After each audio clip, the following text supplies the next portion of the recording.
All right, so today we're looking at this car news, and we are looking at the new Ford Maverick is spied on the assembly line. It's awesome. It's going to be a Ford's upcoming small pickup truck. Makes a camouflage debut, so we're going to read about this here.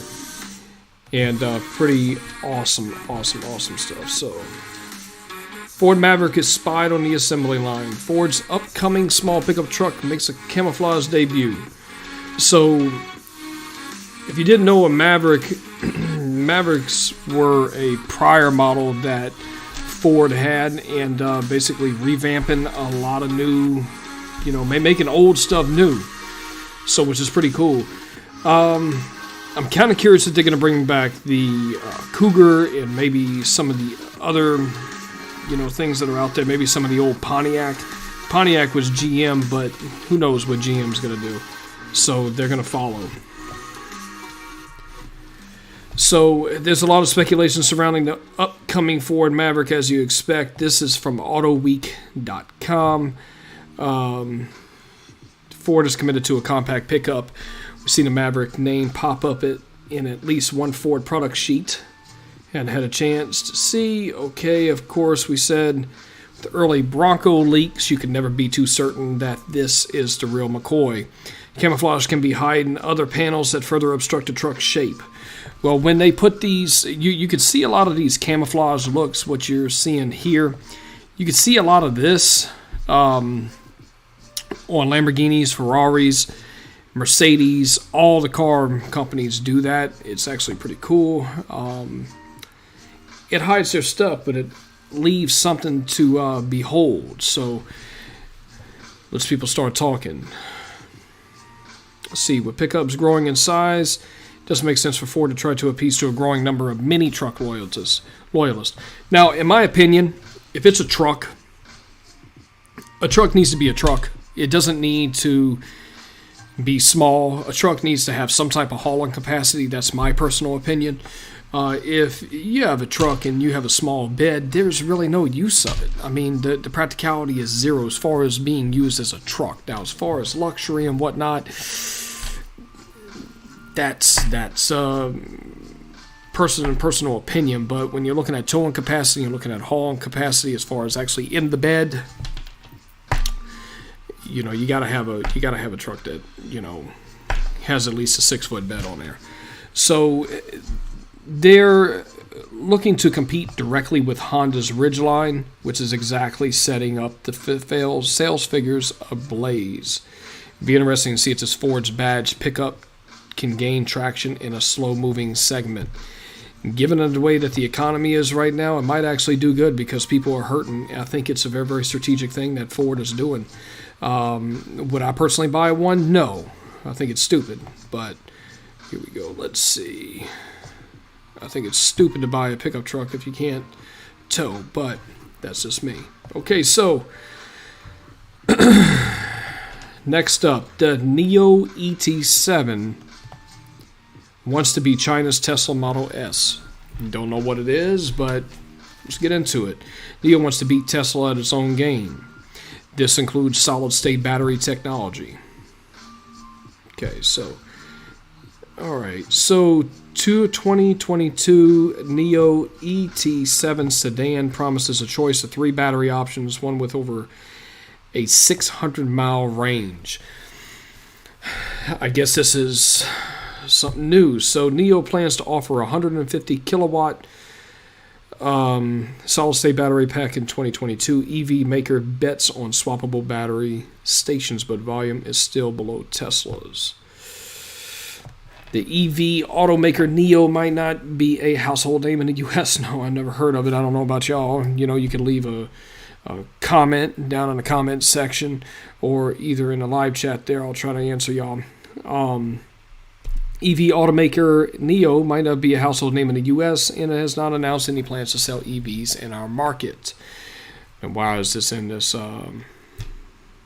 article? I have no idea, but we're going to get into it. I mean, it's news. So, but it's already in its third electric model across the Pacific, busy filling out a lineup that could soon rival Tesla's. They could wish, because it looks like this car looks like a knockoff of Tesla.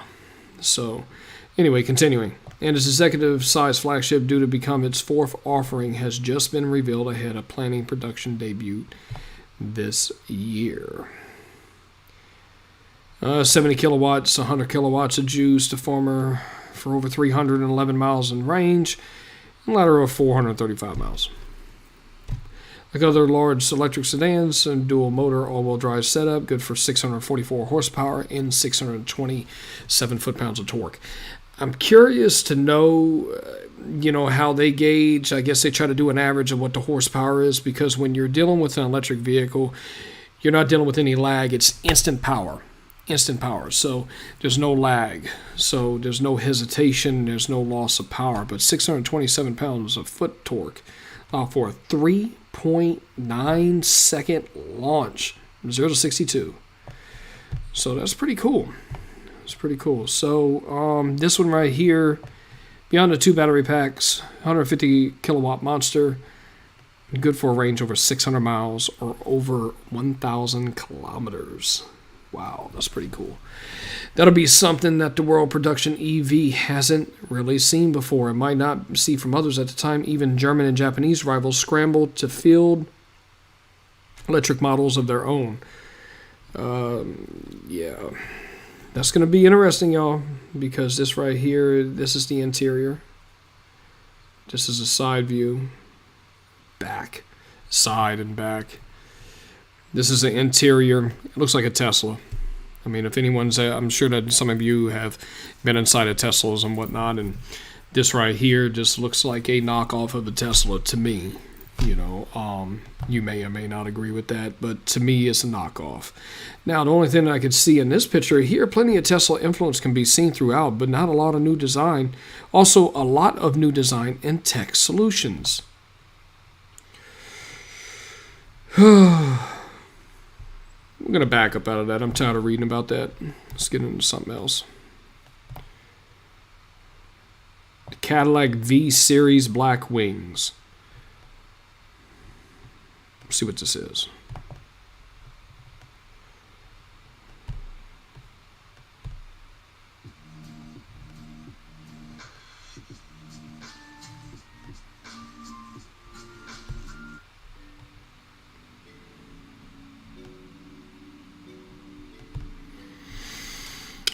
Looks like Cadillac V-Series Black Wings are coming soon. So, they're actually making their public debut this February. Check this out, y'all. All right, so this here, for those shocked at the relatively tame figures of Cadillac V-Series cars, when they made their debuts in 2019, high horsepower Cadillac fanatics are finally getting the hopped up replacement for the aging CTS-V. If you're not familiar, CTS-V is a very, very fast Cadillac. It's pretty cool. Kicks a lot of ass. So, here we go. Or at least they're finally going to see it to CT4-V, CT5-V Black Wings during the presentation of February 1st. So February 1st, you're going to see this. Now, I'm going to try to find out where it's at. I'm going to try to bring it to y'all live. That'd be pretty cool. Even if it isn't live, I'm just going to try to bring it to y'all the day of. There's still much to learn about upcoming Cadillacs, but we do know that both have manual transmissions available. That's big. Let me reread that. There's still much to learn about the upcoming Cadillacs, but we do know that both will have manual transmissions available. And we thought that manual transmissions were done and over with. At least, that's what everyone has said. There will be a V8 power too. Wouldn't be surprised to see it wait till to make it to the CT5, leaving a twin turbocharged V6 as the top engine in the CT4 Blackwing. Not sure what engine Cadillac will be using because it's a GM. It could be a lot of different things. Kind of curious to see what they're going to do. While there is a 4.2-liter V8 dub Blackwing, there's a better chance that the upcoming CT5V will use a 6.2-liter V8.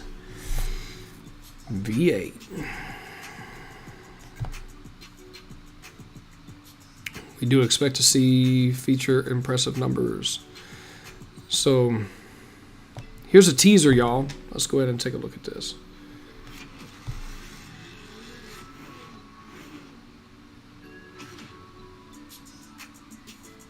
pretty cool.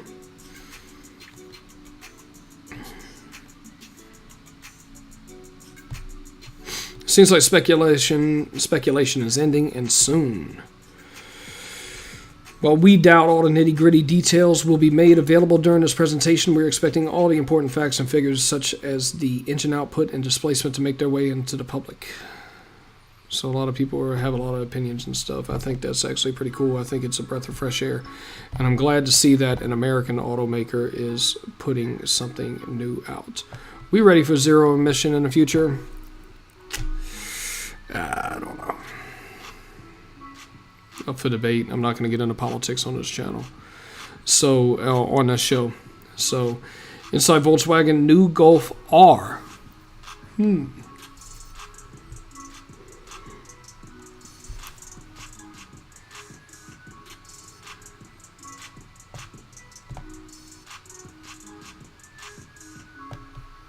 See what's going on with the 2021 Jeep Grand Cherokee.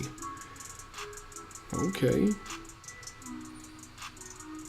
It's a 3-row SUV, the first luxurious new generation. Fifth generation Grand Cherokee will eventually have hands-free driving capability and plug-in hybrid model. Now, I'm not there yet as far as trusting a vehicle to drive itself. I'm just not there yet. Jeep has revealed the 5th generation Grand Cherokee SUV, a 3-row model called the Grand Cherokee L that allows design inspiration from the Wagoneer. Seating for 6 or 7 passengers will offer 2 engines, 3 different drive systems, and available air suspension. It looks like a lot of stuff. This already seems like a lot of stuff that could break and a lot of stuff that can go wrong. So, yeah, very, very expensive to fix. The 2021 Jeep Grand Cherokee L is seating for 6 or 7 passengers and will offer 2 engines, 3 different drive systems, and available air suspension with loads of new technology, yada, yada, yada. Okay. They're looking at going on sale this spring. You can see right here, this spring, starting just under $40,000. That's a lot of money for a Jeep.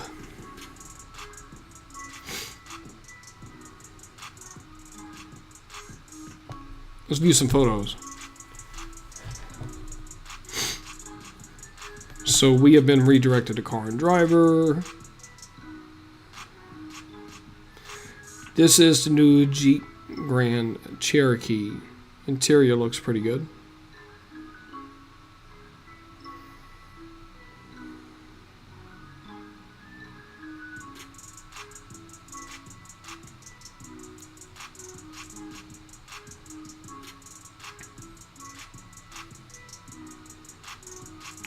Looks pretty good, y'all.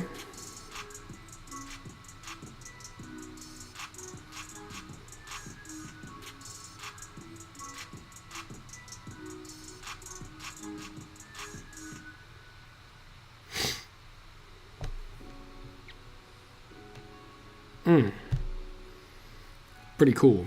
The stitching kind of looks like a Bentley.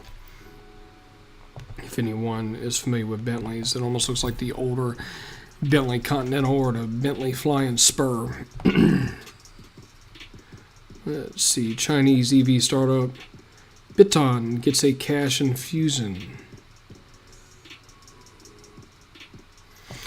Ooh, let's take a look at this. Fisker says it's developing an electric pickup.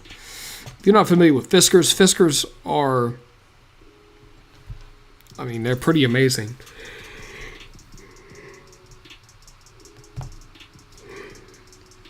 Pretty amazing vehicle. Fisker is almost like, if most of you don't know, Fisker is actually the first electric vehicle. Fisker had put out a solar-powered / battery-powered vehicle. And their cars are absolutely beautiful, in my opinion. You don't see very many of them on the road. There was a limited number made. I'll do an actual special on Fisker later on, and let y'all see what y'all think about that. So, anyway, kind of curious about this. So, it looks like it's aimed straight at Tesla's Cybertruck, supposedly going on sale this year. Fisker, in its current incarnation, as opposed to Fisker's Automotive, is launching a first electric vehicle. Go on sale in 2022.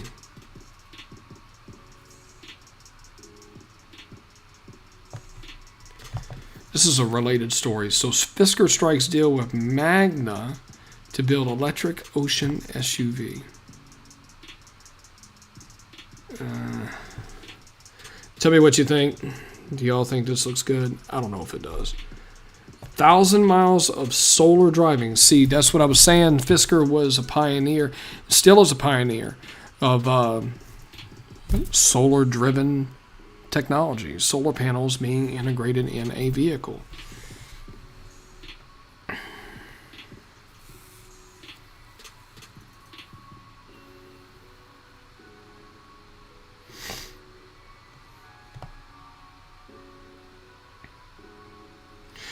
These things require a footprint of hundreds of suppliers. Fisker was not going to build an Ocean in a basement, especially with $37,000 starting price.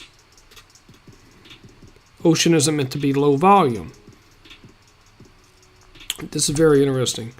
So if they step out, the question is what the company is going to build. The SUV was answered a few days ago. Austria's supplier giant Magna Steyr, I don't know how to actually pronounce that, will produce the Ocean in Europe initially in exclusive basis. Magna has a unique position in the industry with its market. So it's going to be pretty interesting, y'all. Pretty interesting.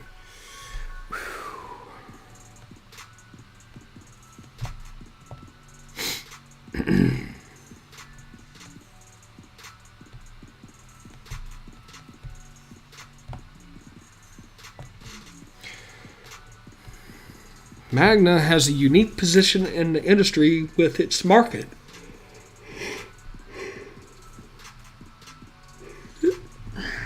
Give me market-leading innovative solutions combined with vehicle assembly capabilities that have produced more than 3.7 million vehicles from 30 different models, said Frank Klein, president of Magna Steyr.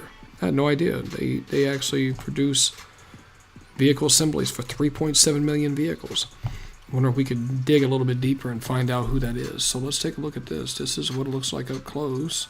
It looks like if you're familiar with the Fisker, you could actually do some research on the Fisker Karma. Here, this is what I'm going to do. I'm actually going to do it right now. Fisker Karma.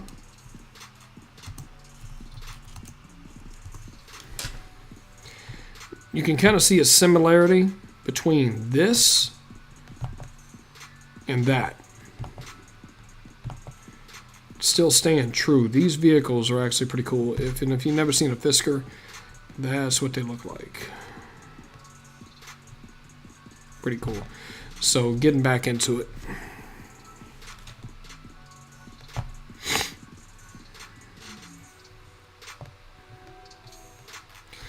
Looks like they're going to be going forward with this.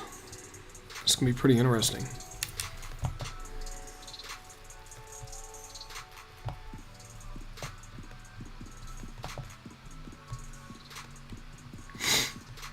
Ooh, 12 supercars that actually let me... They actually let me drive. Who is they? Who is they? All right, this is written by Mark Vaughn. He wrote it on December 31st, 2020. I can't believe I still get away with this stuff. Can't believe you do either, Mark. Looks like he's driving some pretty cool stuff. I don't think that really qualifies as a car. And I doubt that they let him drive that unless he's a pilot. But anyway, let's get straight into it. Okay, so there's no question that 2020 has been a lousy year for a lot of people, but there were some bright spots. Many of us were fortunate enough. Here we go. Let's see if we have any pictures. Ooh, he drove the McLaren 765 LT. Look at that. He drove this 993. The Ferrari F8 Turbo. Ferrari Roma. That's a pretty car. Let me know what you think. It's a pretty car. Almost looks like the new Aston Martin. The F8 Turbo has a top speed of over 199 miles an hour. This Ferrari Roma has 612 horsepower. This car right here. Corvette C8 Coupe. I know that everyone's going nuts over the C8, so let's go ahead and take our time and read it because it is a domestically made, American-made car, which is totally awesome, so let's just read about it. So while many of the cars on the list are made of pure unobtainium, with six-figure stickers and waiting lists longer than a quarter mile at the local I'm not reading all this pretentious stuff. So here we go. 495 horsepower, wheeling a 6.2 liter V8 with a suspension. That is fun without being dangerous. That's something that I hear a lot about. The Corvettes compared to something like a Dodge Viper. A Dodge Viper has all the power to the rear wheels, and I hear a lot of folks and also friends and clients that say that the car has to be respected. The Vipers have to be respected because they will actually get away from them. It'll fishtail, have a real bad accident very, very easily. So they're not made for cornering and stuff like that. They're made to just go straight. So Lamborghini Huracan Evo rear-wheel drive coupe and spider. It's a beautiful car.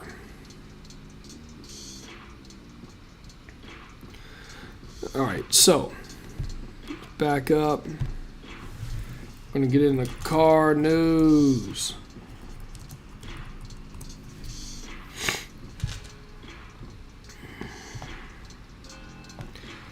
Five hours ago, car and driver. Ooh, all right, we're not gonna be there. We'll go back there in a second. 2020 Ford Ranger will be a more appealing pickup. You had to put the camouflage on there. I think we all know the typical body style of a Ford pickup truck. Can't be that much different. This is interesting, though. The updated mid-size truck will fit between the F-150 and the upcoming Maverick. That's the one that we just seen. And we could get a high-performance Raptor model in the States, too. Now, if you have a small Ford Ranger packing a supercharged or a twin turbocharged motor in there, it's going to be interesting. Ford Ranger midsize truck will have an attractive design seen from these spy photos. This is a leaked photo from 2019. Also previewed a new look. Alright, so this photo is new. This is a 2022 Ranger, should launch by the end of the year and go on sale early next. So, new compact pickup called the Maverick.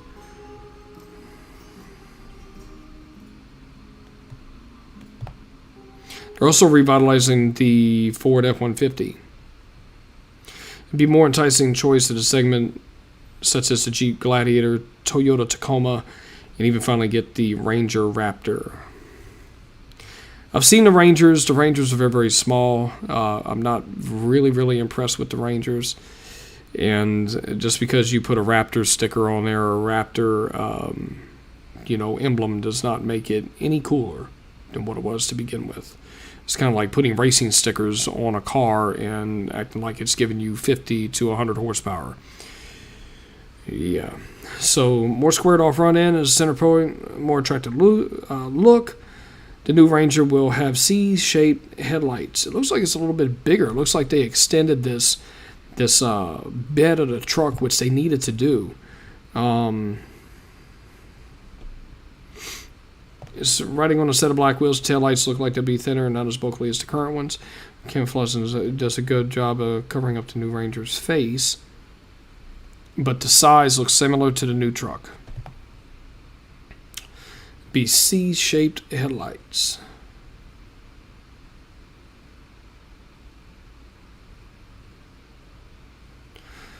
Launched by here. The main thing is that the model will start under $30,000. It's pretty good if you got the money to spend. Hyundai Ford win 2020 win. 2021 North American Car, Truck, and Utility of the Year Awards. Let's see what they won.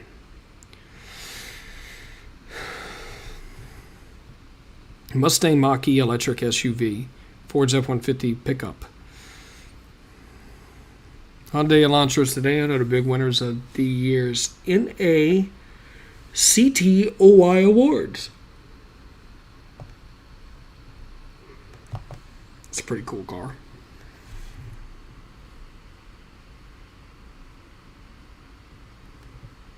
This is a Mach Mustang.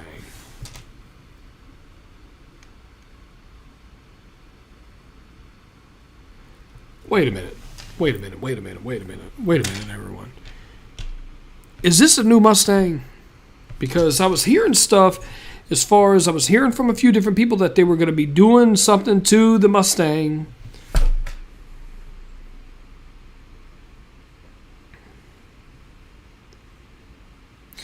So this has to be a variant. So, it has to be a variant.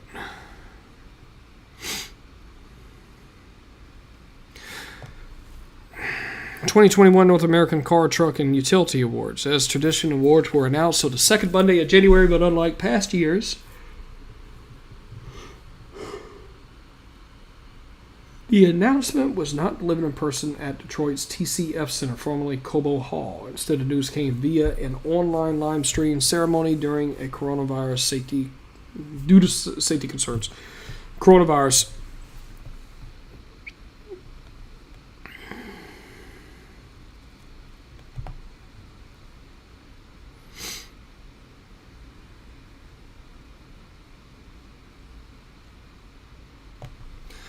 So it went over to Genesis GV80 and also over Hyundai's luxury brand. Land Rover Defender. It's very interesting.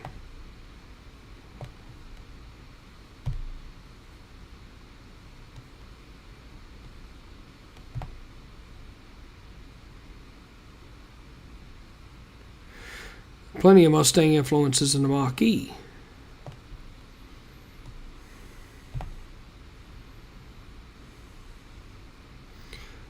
Don't know what to think about this, y'all.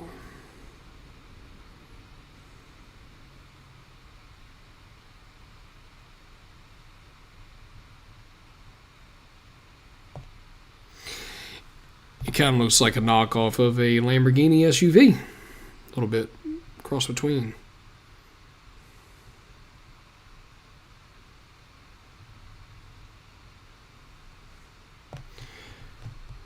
What I'm kind of curious about is, do they still have the Mustang? Do they still have the regular Mustang? No, I don't want any notifications.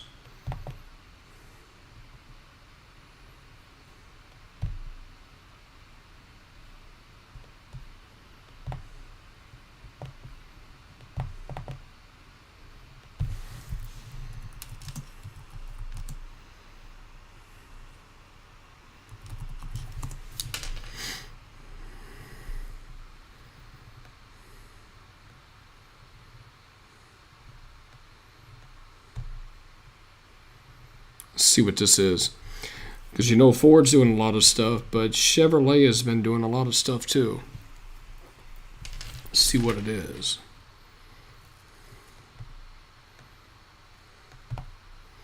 Chevrolet news, but there's a Mustang best-selling sports car in 2020, outsells Camaro 2-1.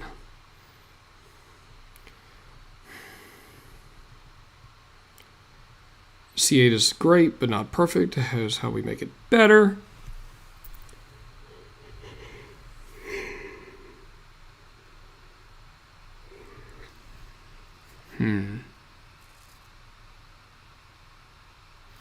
Looks like this is all about the Corvette. We're going to back up out of this. I want to see what's going on. Let's see what's going on with Lamborghini.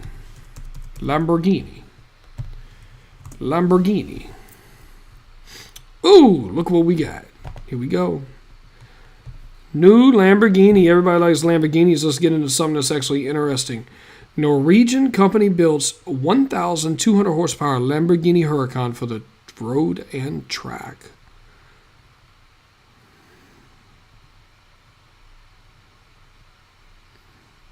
Oh, the Lamborghini is now 30 years old. What? The Lamborghini Diablo.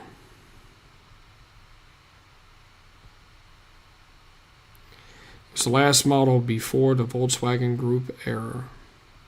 Still an awesome car. Whew. All right, let's go back up to the top. All right, so this was written on January 7th. Let's get straight into this. This thing is nasty. Nasty. We got to look at some photos. Oh, man. Look at this. It's called the Zyrus LP 1200 Strada. So, look at that. Wow. Oh, man. Vicanes, blah, blah, blah, blah, blah, blah. I don't know his name. Sorry. Can't pronounce his name. I'm not even going to try to without slaughtering it. Okay, so I don't want to mess his name up. So anyway, there's a company in Norway named Zyrus Engineering, and for the past several years they've been building race cars based on Lamborghini's own Hurricane Spider Torfero racers. They add a twin turbocharging kit, a naturally aspirated race car, bringing output to an insane 1,200 horsepower. At the same time, the company also reduces weight by 2,645 pounds and adds a whole lot of extra downforce. I would imagine so at 1,200 horsepower. That's kind of crazy. That's as much as a Bugatti. Now, Zyrus Engineering has built a road-going version of its race car known as the LP 1200 Strada. The race car is the LP 1200R. The extreme race car also develops 1,200 horsepower, but for use on the road, the output can be reduced to 900 horsepower using a custom app. I wonder if that app is on your phone, because that's pretty interesting stuff. Being based on a road car, it's based on a regular Huracan. The LP 1200 Strada is heavier than its racing counterpart, measuring up to 1,400 kilograms. That's not a lot. Its aerodynamics are also not as extreme. It should generate plenty of downforce, judging by its massive rear wing. Yeah. Okay. All right, so let's just see. Zyrus Engineering offers the LP 1200 Strada at a starting price of just 595,000 euros. That's approximately $730,200. Pocket change. 730,000. Let me get that right out of my back pocket. Included in the price is a one-day driving course held at a racetrack with instruction from the company's own engineers.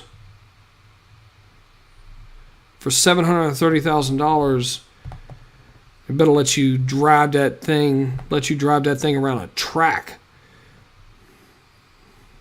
Almost $1 million. You figure after taxes and everything, just say $1 million. So anyway, Lamborghini Diablo is now 30 years old. Look at this thing. Interesting.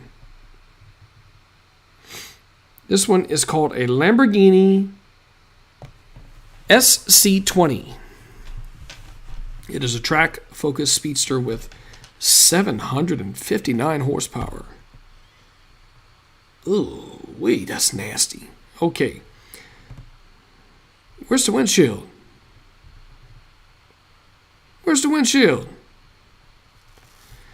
Let's continue to look. Ain't no windshield. What's up with that? It's cool. Ain't no windshield. Ooh, it's got the real Lambo doors, though. Scissor doors. Forgive me. Gotta actually say the official thing. Look at this. This is impressive. What is that?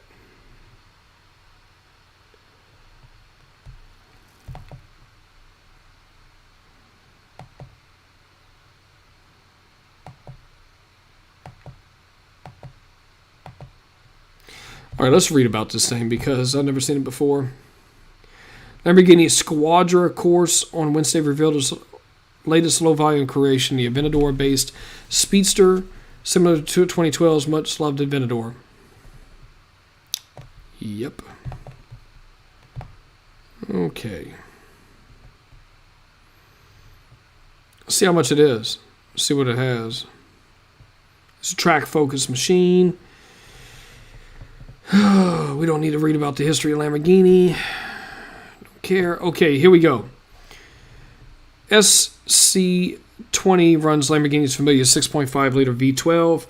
Output matches 759 horsepower and 531 foot-pound of torque as the SVJ. If you're not familiar with the SVJ, you have the Aventador, which is above the Huracan. And then above the Aventador, you have the SVJ and also the SVs. SV, SVJ, so anyway, it has a 7-speed independent shifting rod transmission.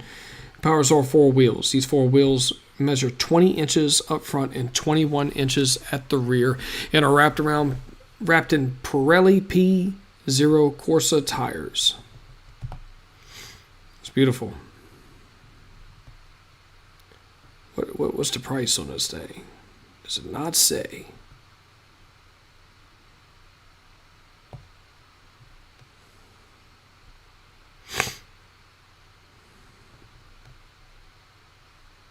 Everything is carbon fiber. Most of all the surfaces are carbon fiber. Of course, that's your typical suede here, Alcantara suede. It's on the dash that you see on some Lamborghinis that you see on the inside. I mean, I see that a lot. You could see a mixture of tan leather and then it's mixed up with suede. This clearly has like a suede in there, which is pretty cool.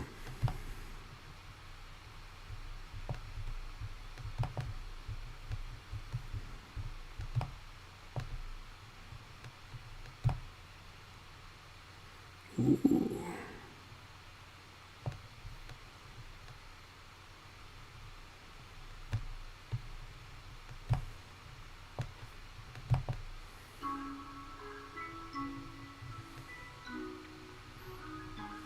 Let's see. VW Group decides to keep Bentley, Ducati, and Lamborghini.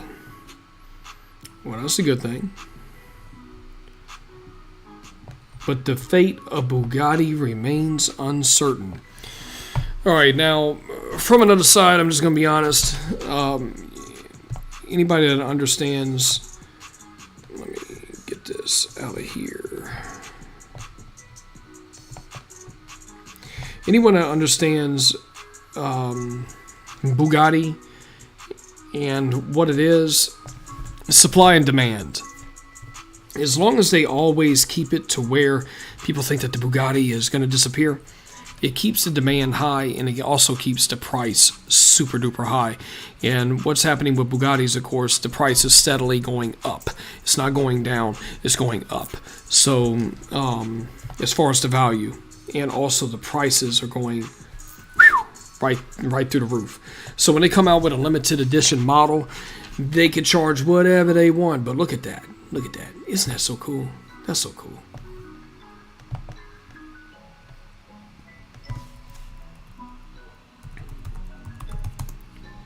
Let's take a look at some.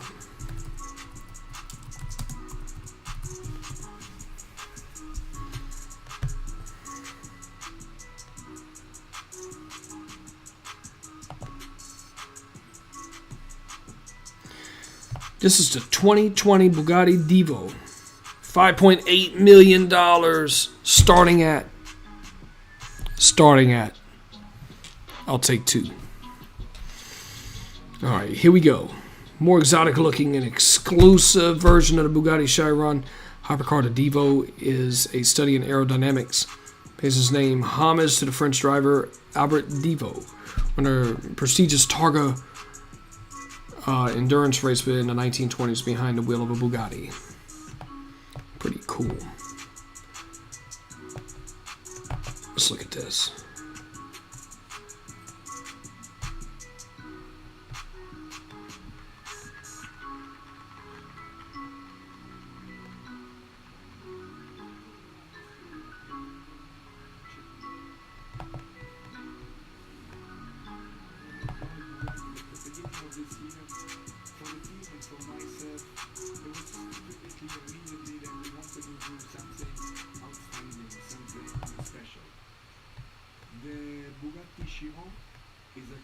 is known for the outstanding straight line performance in combination with the luxury comfort. But here we wanted to do something different. And therefore for me, the briefing to the team was very easy. I want to have a agile, nimble, handling-oriented car, a design which is completely different, but unmistakably a Bugatti. And therefore, the next thing we were looking into was the right name. And you know, the Veyron and the Chiron, they are names of race car drivers out of the 20s and 30s. And we wanted to continue with this idea. And so we found Albert Devo. He was a fighter pilot in World War I. And when in the 20s he started his career as a race car driver. And he was known to be very quick in tight corners. And actually he won twice on a Bugatti, the Targa Florio, which is a racetrack in southern Italy, in Sicily. And therefore for us the pick was very easy and the combination. So here it is, the Bugatti Divo. And for the unveiling, now we do the unveiling. For the unveiling, I call on stage Stefan Elroth, who is our Vice President for R&D, and Achim Anscheid, who is our Director of Design. Gentlemen, the Bugatti Divo.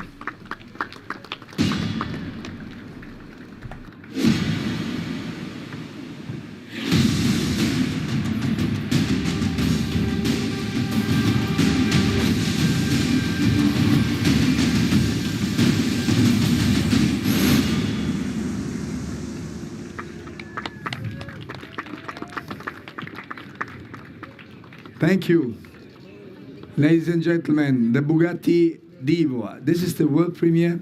It's very exciting also for me, I can tell. And now we'll talk a bit about the design with the performance, and then I will want to wrap it up.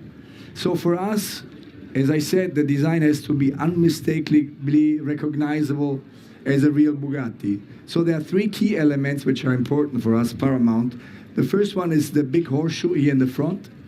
The second one is the center line, which is cutting the car in half. And then we have the signature line, which is this line. And these are the three key elements which are certifying a Bugatti in our view. Also, if you don't see the logo and the brand. And now, for us, performance is key. So form follows performance is one of the main drivers for our designers. So to get better cooling and more downforce, we increased a lot the air intakes.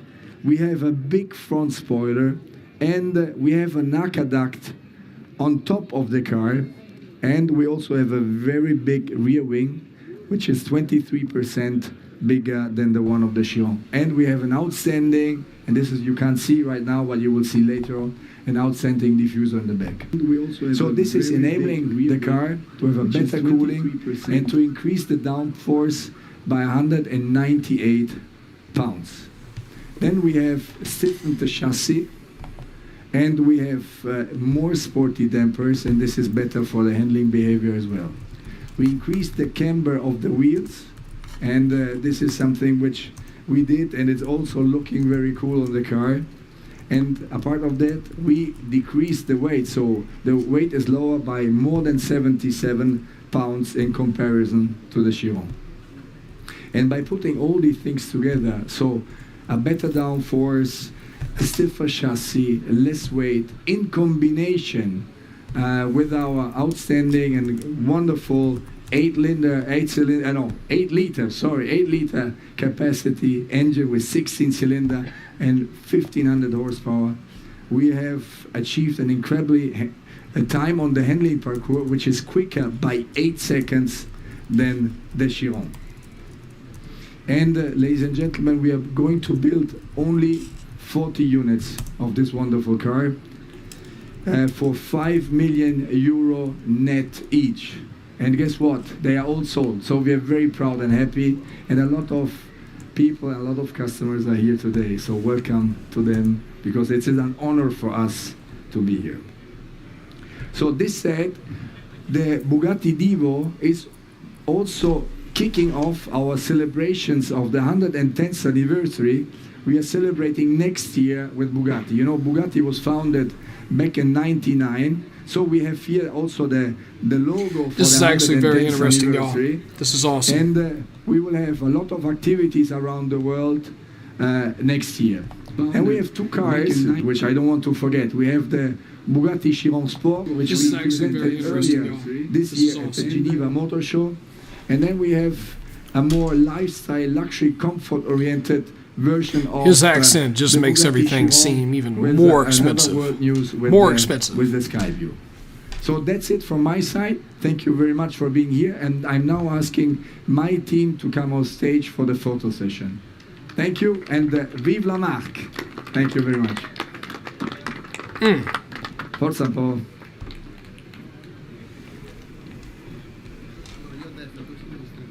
Dove sta?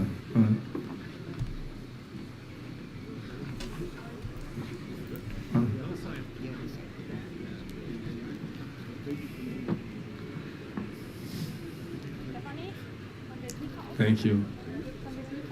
This is the team.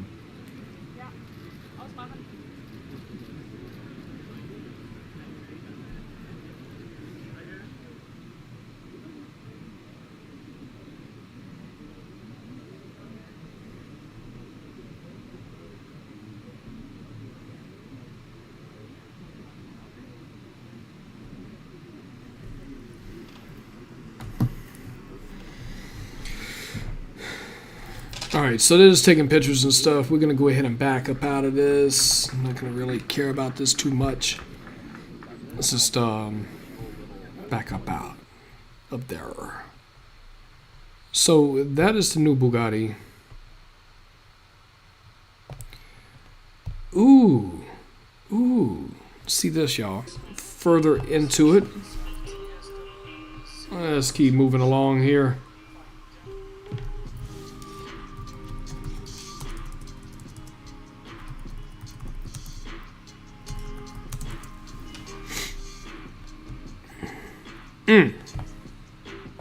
Planet F1 Ferrari engine challenge annoyed Mercedes.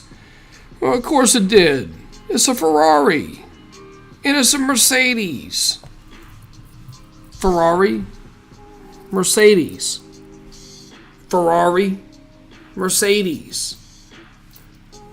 Anyway, Mercedes is still like an old fogey car compared to a Ferrari. A Ferrari is a Ferrari. Come on.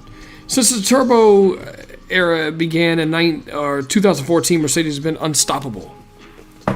It's fine, but it still looks like a Mercedes. It's still not a Ferrari. Mercedes engine has been seen as the benchmark for the vast majority of the period, but in 2019, Ferrari emerged in the summer break with a powerful unit which surpassed it, making the Scuderia Formula One's team to beat. Look at that. Planet F1. 2020 proved to be a very disappointing season for Ferrari as the Scuderia slumped to P6 in a Constructors' Championship, the worst showing since 1980. Oh, we're talking about F1s here. We're not talking about production cars. So let's back up out of that.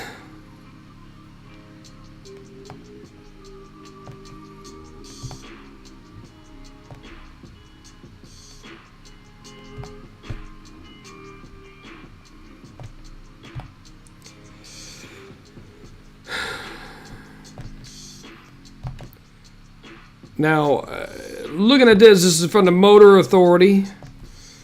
Okay, so Ferrari company United Kingdom is helping ensure the classic Ferraris stay on the road for years to come. All right, look at that. This is the Ferrari's first electric vehicle tipped to be an SUV. This is interesting, y'all. So Ferrari is working on its first SUV launch in early 2022, but an Italian automaker famous for its V8 and V12 supercars could already be working on 2 more SUVs.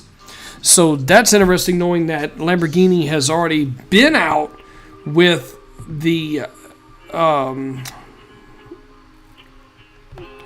Lamborghini Urus. You know, Ferrari's Better late than never, but I'm kind of curious to see what it is. Car reported Tuesday that the front-engine platform Ferrari, so it's a front mid-engine platform Ferrari is developing for future Grand Touring models. It was the first SUV, the Purosange, looks like that's how you pronounce it, has been designed to fit battery electric powertrains and will spawn 2 electric SUVs, codenamed the F244 and the F245 in 2024 and 2026, respectively.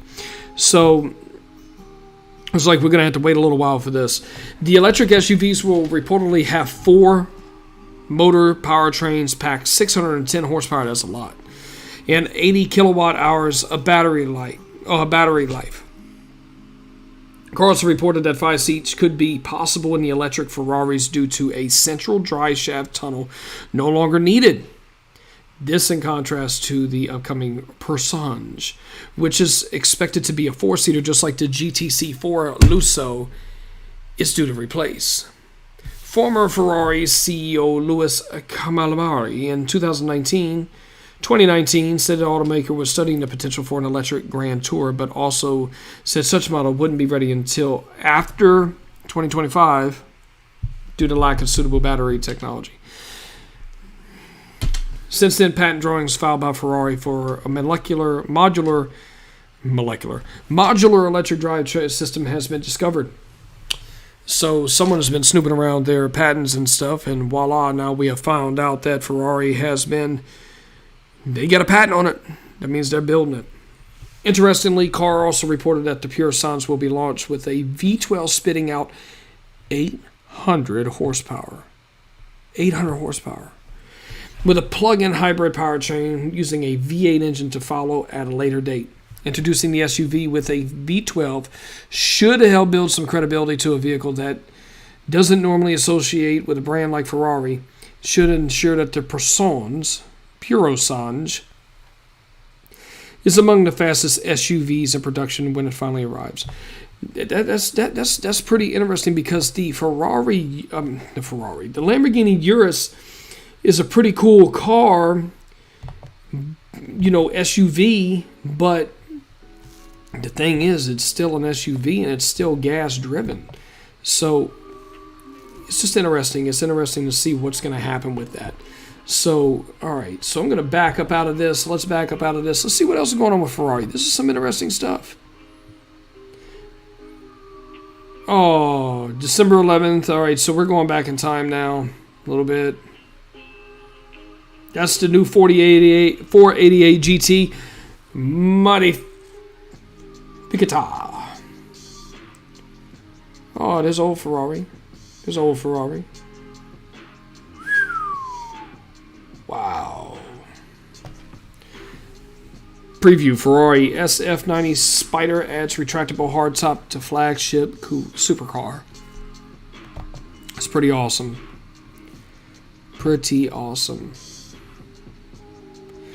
So that's Ferrari today. That's Ferrari. That's kind of catching up everybody on Ferrari news. Let's go to Audi.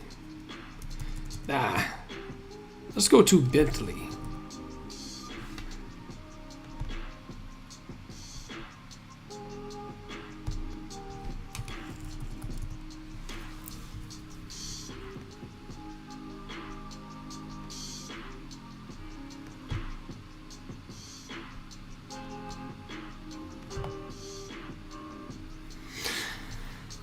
Here's something interesting, y'all. Check this out.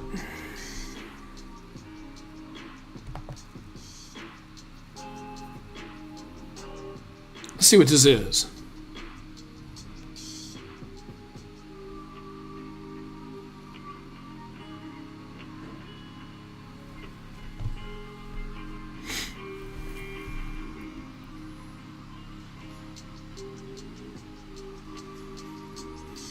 Ooh. Over the past year, we've been very busy. We launched the world's fastest SUV. I did not know that. I thought Lamborghini had it, but the Bentley's a big vehicle for it to be the fastest one. Claimed another Pikes Peak record. Pikes Peak, Colorado. Been there. Bentley marked his 100th birthday. But the XP GT, look at that. That is amazing, isn't it, y'all? Bentley won the Pebble Beach Concours d'Elegance. Plan on going to the Amelia Island d'Elegance or the Amelia Island Concours event. If it's held this year, definitely look forward to doing that. Bentley's Crew Factory was certified carbon neutral. That's pretty cool. 100 Bentleys marked 100 years in New York. That's pretty cool. We took the snow at the GP race in Austria. While in Australia, we won the Bathurst 12-hour. That's pretty cool. Are you ready for more? Of course we are. This is Bentley. Guess that's what Bentley has going on. So he's talking. See what she's talking about.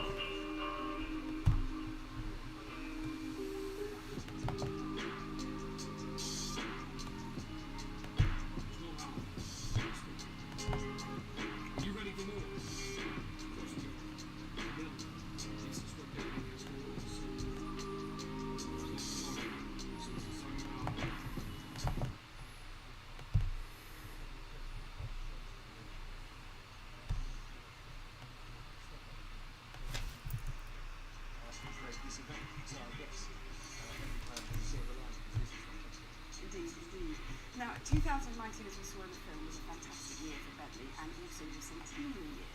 So what were the highlights for those 100-year celebrations? It's like we crammed 100 years into one. So we launched the Bentayga Speed, which is the fastest SUV in the world. We launched the Continental GT convertible. It's 20% of our global sales usually.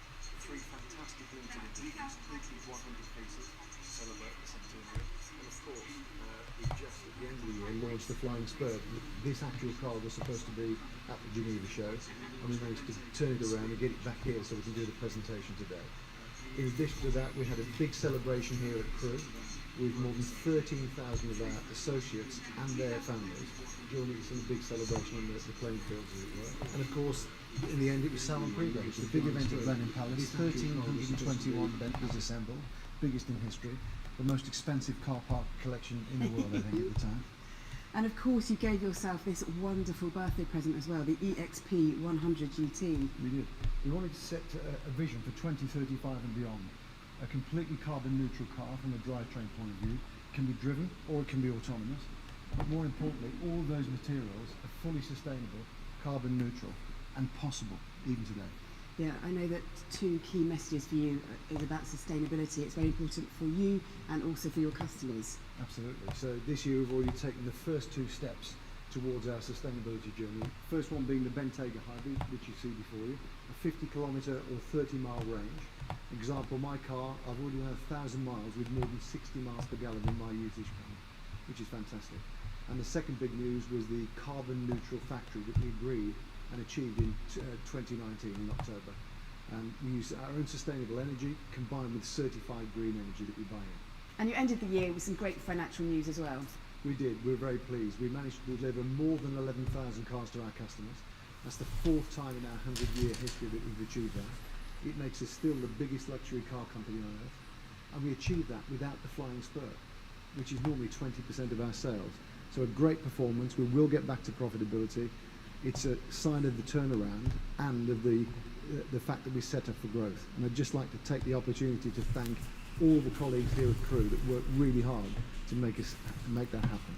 Now, you also made history of a different kind, looking at your past and nearly forgotten traditions to bring back one of the most famous Bentleys ever made. Absolutely. The famous Sir Tim Birkin Bentley Blur. This is absolutely beautiful, y'all. And what we've done with the actual awesome. car, which is probably Look the at most that. valuable Bentley in the world.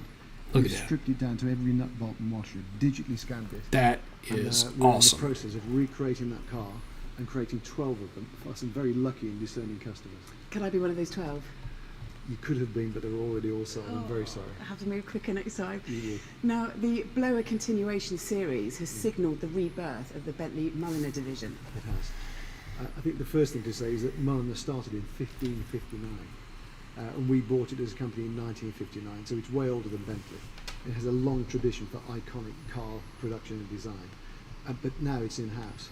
And we've now set out to create 3 pillars of activity: the Bentley Classic activity, which this is a great example of, but the next is the Bentley Collections. like the 100 series we did for the Centenary. And I'd just like to show you one that we've just also brought back from Geneva that represents an interpretation of our Continental GT convertible in a completely elevated way in terms of the sense of luxury. It is so lovely, and the attention to detail is just fantastic, isn't it? It is. We're really proud of it. And what we try and do with Mulliner, we start with a car which is already world class and world leading, and then the guys have to do something better. So you can see here, the grille is totally different to the standard car, and the treatment inside the lights is dimmed down a little bit, so it really stands out. The 22-inch Mulliner driving specification wheels, which are beautiful. Different treatment on the wings with the chrome work, and also the door caps, just to make sure it stands out when you're driving around wherever you may be driving on the Côte d'Azur.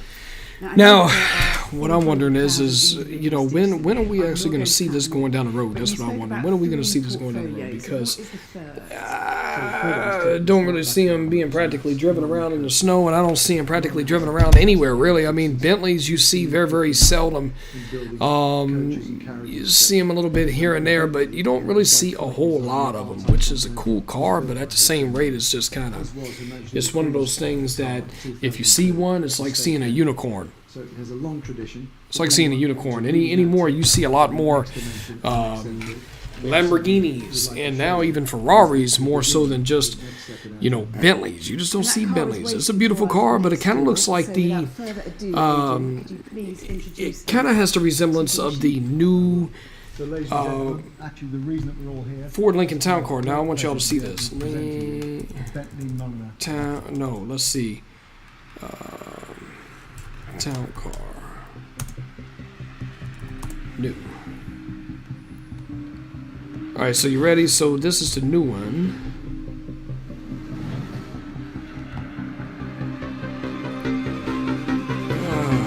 That's not the one I'm thinking about, but I'm going to get into the new Lincoln Town Car too. I'm going to click out of that. That's a bunch of noisy mess. So we're going to get straight into what's going on with this new Lincoln Town Car. The new Town Car is, you know, it was Lincoln is out there. So Ford Town Car news. Let's see what comes up. Let's see if there's anything new. Anything breaking news. Let's see. Breaking news. Here we go. All right. Here we go.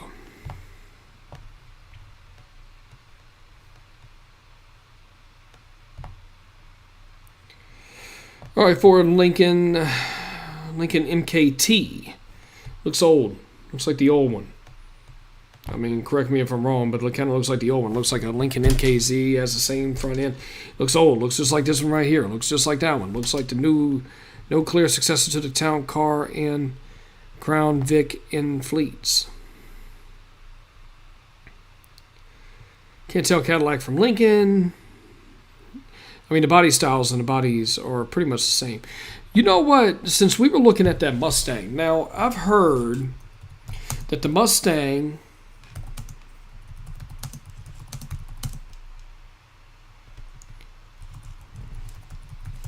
is going out of production. Is that true? Listen to this. Ford has announced that it will end production of the Mustang Shelby GT350 and the GT350R this fall.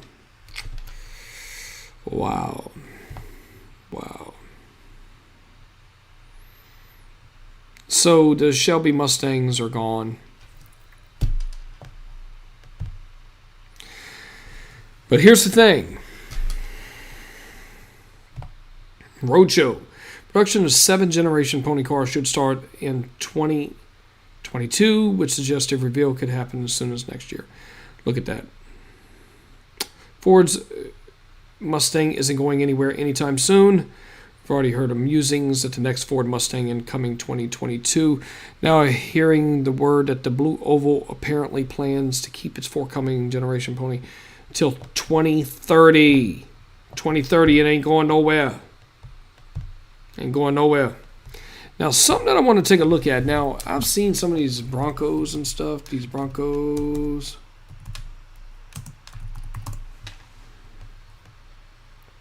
You could build your Bronco. You got the money, you could build it.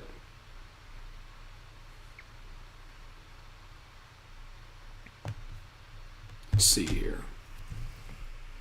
You got the money, you could build it. Look at that. This is like the old Bronco. OJ Bronco.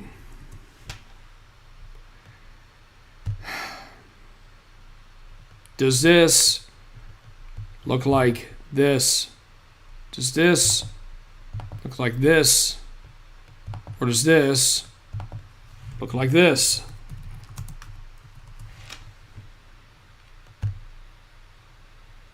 This looks like this, more so than this. That's just me saying it looks like a Hummer 8th Street, which really ain't a Hummer. The only roads that it's seen was pavement. Didn't see any off-road anything.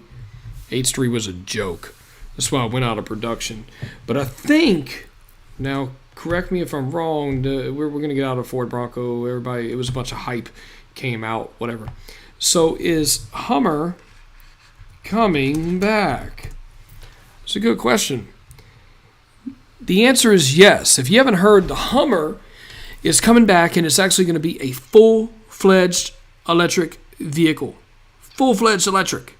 If you've seen it a few months ago or a month ago or a few weeks ago, you know, aside from all this craziness that's in the news and everything, Hummer now is this. This thing is freaking awesome. This thing is awesome. So, I'm going to look at this. I'm going to do... I'm not clicking on NPR because I don't want to be sucked into any type of political nonsense at all. I'm not going political. I'm going political today. Let's just see this. Look at that. That right there. Look at these. This here is the Hummer. It's a real Hummer, y'all. It's a real Hummer. That thing is a real Hummer. As you can see. That's a real Hummer. The big ass red thing that's right there, that's a Hummer. That's a Hummer. So anyway, alright, so the new Hummer is this. Motor Trend. Do we want to read Motor Trend? Do we want to read Motor Trend? Someone comment in the live chat. If you want to read Motor Trend, do you want me to read about this? Because this is a pretty cool... What's up? What's going on, Mandy? What's up? Hello. Thank you for the support. Alright, so I'm going to get straight into this. This is Hummer.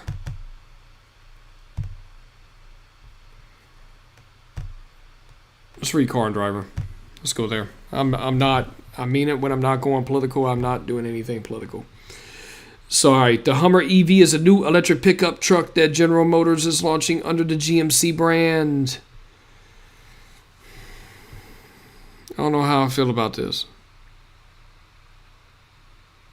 Anyway, let's continue. Ooh, it promises up to 1,000 horsepower. Offer 1, 2, and 3 motor versions.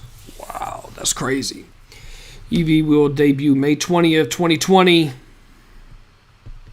I like that. Go on sale starting 2021. Have you heard Hummer is back, but it's not like the Hummer you remember from before. Forget everything you knew about the gas-guzzling Hummer SUVs.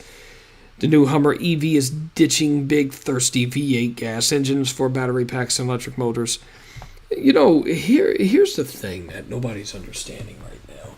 When you're going electric, you're not really going electric because they're still going to have to produce the electricity at power plants, burn coal, and also burn oil and petroleum and produce pollution in order to power your electric vehicle. That's something that people don't understand. But anyway, moving on. I mean, I understand the gimmick. It's all marketing. Ooh, there's a video. Ooh, there's a video. But ain't got nothing to do with Hummer. It's got to do with a bicycle. and some horses. So I guess that goes to horsepower. All right, boxy, rugged, military-inspired Hummer SUVs from the early 2000s shown up in the illustration above. The teaser of the truck's front end was shown during a Super Bowl ad. Who watched the Super Bowl? This is why no one heard about this thing coming out. All right, so multiple powertrain options. All right, let's see.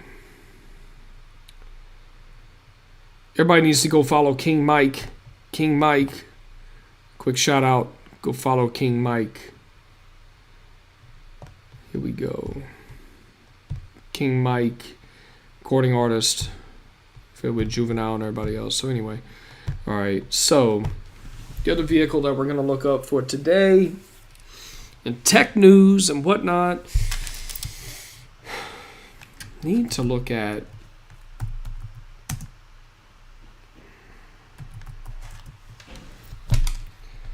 Tesla news. All right.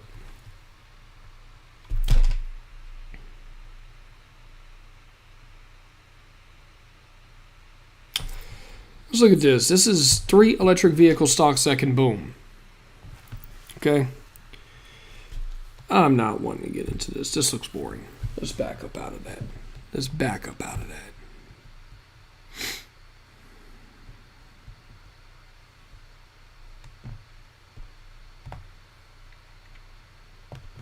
News, Tesla.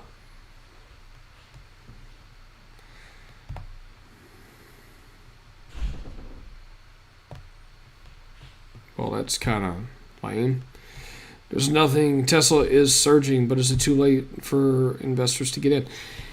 Let's read about this because I'm kind of curious about this. See, Tesla to me is going to be because we covered Fisker earlier, and Fisker is a cool car and it looks cool and everything, but it's not really practical. You don't. Where are you going to get it? Where are you going to get it? Oh, someone's talking. Someone's talking. Hold on. What's going on? Sun or water. They could potentially here we remove go. personal transportation from the global warming equation. And without big internal combustion engines and transmissions, electric cars can be designed around people and their cargo rather than around machinery. Plus, their batteries have the power to handle all that self-driving technology we keep hearing about. So they promise to be safer too. For those reasons and more, the shift to electric is inevitable. In 2018, the number of electric vehicles on the world's roads reached over 5 million, a 40% increase from the year before. That momentum should continue. Prices for battery power have fallen rapidly. All right, it's time for this dude to shut up. He sounds boring, so let's go ahead and shut him up. We're just going to scroll down and we're going to see what's really going on. So Tesla shares outperform other major stocks. Woody woo woo. Woody woo woo. Hit $1,000 by the end of the year and 14% rise for the rest of 2021. Okay. So in other words, Tesla's doing good. So that's what all this stuff on this page says. It basically, all that it says is that Tesla's doing good. So we're going to back out of Tesla. Okay? We're going to back out of Tesla. So we're going to go to General Motors News. All right. Here we go. 3 hours ago. Wow. Wow. GM just changed their logo. GM just changed their logo. Look at this. This is pretty cool. I'm pretty hyped up about this. GM Motors, General Motors' new logo is the biggest branding fail of 2021 so far. All right, that's GM. Well, last week we seen a rash of rebranding efforts by major companies such as Burger King and Pfizer.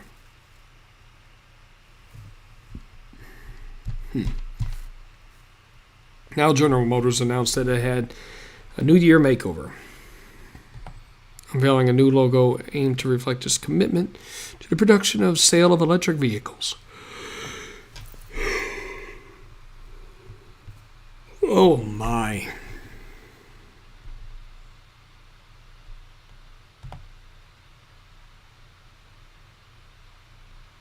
Are y'all impressed by this at all? I mean, seriously, are y'all impressed by this? I mean, really. I mean, seriously.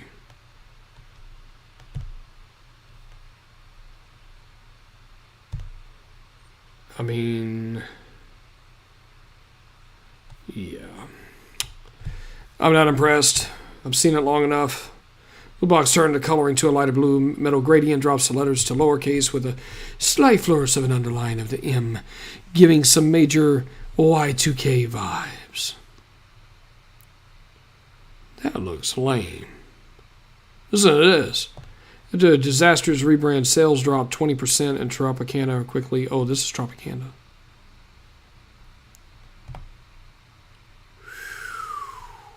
Wow. Ooh, let's watch this. Let's see what this says. Here we go, everybody. Change. You can resist it, be left behind, or embrace it and move forward. Look at this guy. Look at this guy. Did you wait? Did you see this guy? Look at this guy. Change. You can resist it, be left behind, or embrace it and move forward. We're driving it everywhere. We emit optimism, not exhaust. We plug Wait in a our minute. vehicles as Wait a minute. I naturally want you to see as this we dude. charge our phone. Now, if this is Change. You can resist it, be left behind, or if this guy right here is the results of change for going to an electric vehicle, count me out. And if this is what I get from, riding around an electric vehicle, and I have to look like this, and I'm going to turn out to look like that, count me out. We're driving Anyway, it. let's keep watching it. We emit optimism, not exhaust. We plug in our vehicles as naturally as we charge our phone. We don't judge cars by the rev of an engine. But by the hum of progress. We are Generation E. united. Not by age. But by the desire We're smart, clean, and safe. To also be fun, easy, and powerful. And our power comes from this. Ultium. a battery that charges fast. Runs long. It fits everyone. Because when it comes to this all-electric future, Nobody will be left out. and that Wow. changes everything.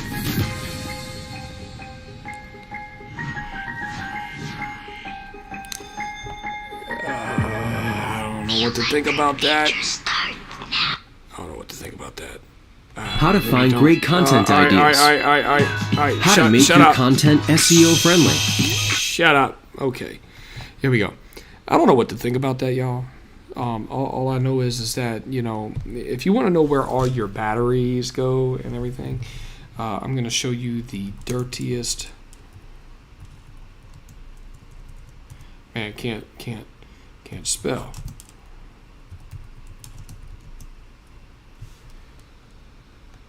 In Africa. Well, that's Ghana. Let's see. There's a place that's over in. There's a place that's over in Africa where most of our stuff goes, and people don't realize that. And a lot of our batteries and stuff like that are dumped off over there, and they're just left to just rot. And people live over there, and it's just basically just one big garbage pit.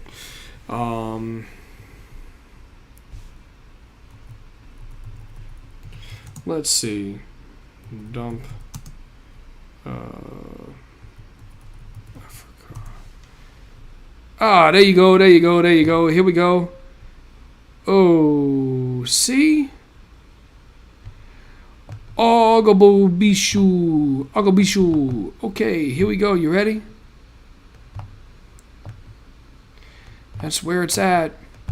For everyone that thinks that everything is just so great and electric. I mean, I understand that everything's going, but this is a problem. This is a problem. The Smithsonian Magazine did a story on this. And this is real. Y'all can actually look it up. It's the Smithsonian Magazine. This was published, the Age of Humans. Okay, Age of Humans, January 13th. They have been doing this way back. You see this? This is where stuff goes. And there's underwear ad. It has nothing to do with what I'm showing y'all. So anyway, That's the thing. We need to figure out where all these things are going, where all these batteries and stuff are going before everybody just starts buying up electric cars.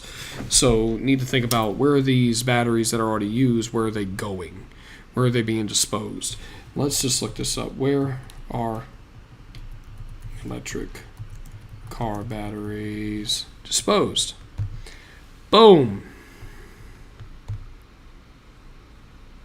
Smelting, direct recovery. Oh my goodness.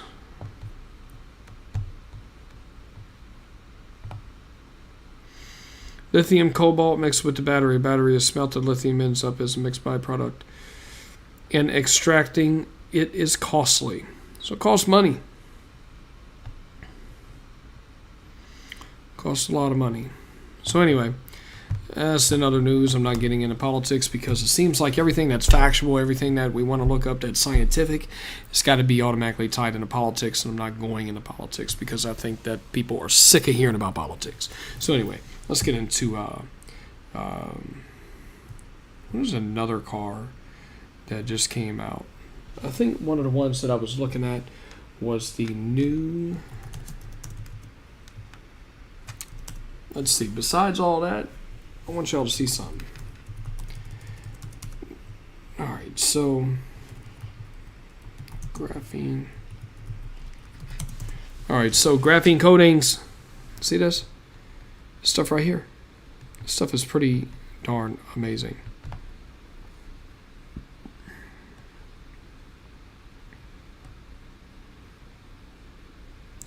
Some new stuff. Anyway.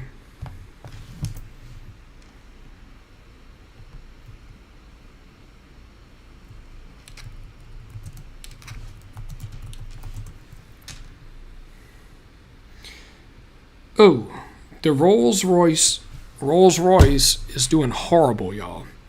It's doing really bad. The Rolls-Royce share fell by 53%. 2020, should I buy now? Don't know, don't care. Let's look at press releases. So what's going on with Rolls-Royce today? Yeah, sure, why not? I like cookies. January 11th, 2021. Here we go. Rolls-Royce appoints Dan Ental, General Counsel, Defense and RRNA, or RUNA.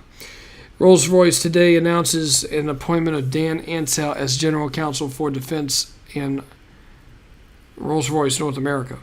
In this role, Dan will be a key member of the Defense and General Counsel for the Department of Defense. Rolls-Royce is into some stuff. It ain't just cars, y'all. People, I mean, everybody thinks that's just cars. It really ain't. So let's back up. We're going to go into... I don't want to look at anything like this. We're going to do Rolls-Royce car news. Let's just see Rolls-Royce Motor Cars of London. Let's take a look at this.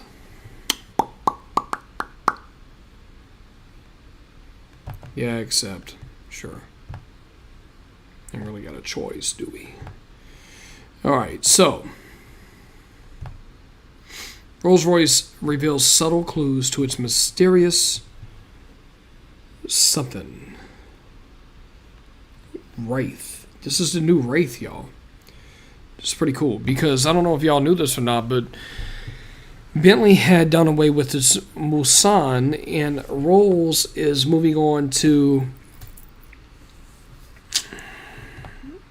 do some new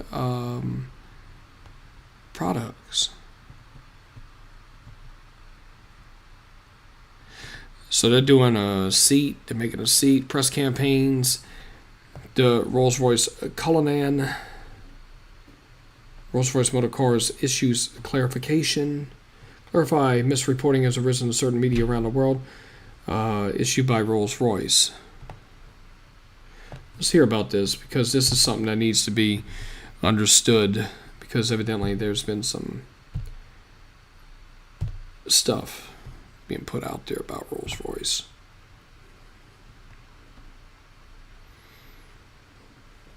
All right.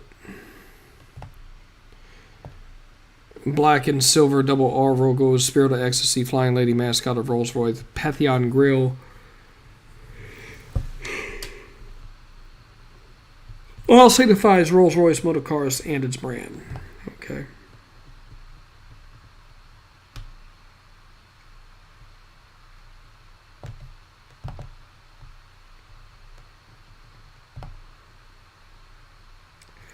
That's the black badge, Rolls-Royce Phantom, Rolls-Royce Motor Cars Cullinan black badge, Rolls-Royce Motor Cars, okay.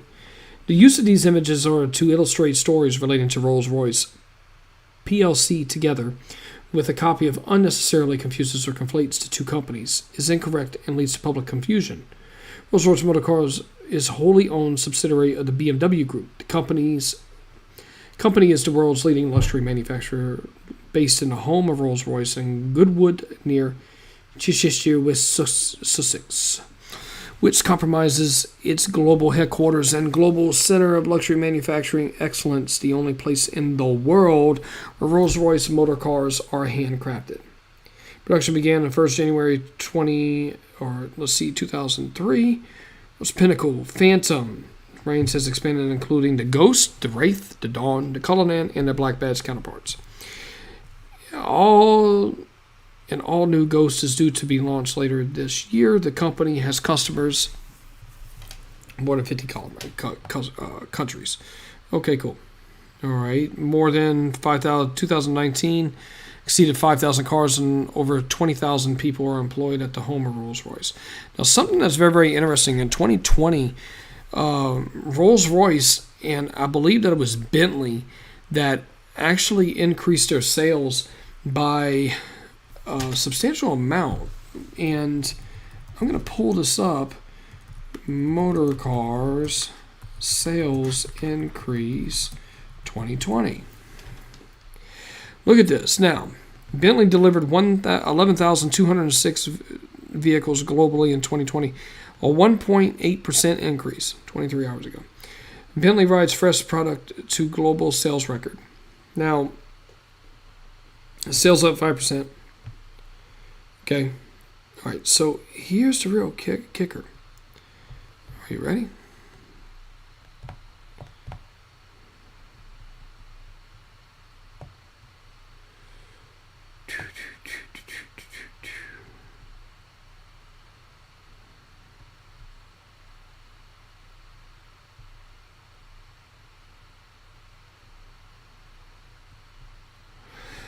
Japan and Korea delivered a total of 651 cars against 654 in 2018. The Middle East went down, but China suffered. But it actually got out of 11,000, it got 1,940 cars, as opposed to 974 the previous year in 2019. So in 2020, they bought 1,900. In 2019, 974 during 2020, during the worst year that the economies have seen. China bought more cars. The UK, 1,492, at 10% over the previous year. So they did good. I mean, so Bentley has been selling some money. So the rich are still rich, and the wealthy are still wealthy, thank God. So that way our economy keeps going. So that pretty much wraps up pretty much everything for tonight. Hope y'all learned some stuff. Hope y'all enjoyed. Going to be getting straight into the bed tonight because it's pretty late. So got to be up in the morning. Stay tuned for more cool videos, time-lapse videos, how-to videos, etc. Tomorrow, going to be doing a live stream late tomorrow night, probably for a little bit. Going to be touching on some different things. So, entertainment news, car news, tech news. It's going to be different days, different nights. You could be expecting this kind of live stream to go on each night as it's scheduled out. So, anyway, going to be doing on regular days. And hope you all enjoy. Be sure to like and subscribe. Remember to hit that bell. And until next time.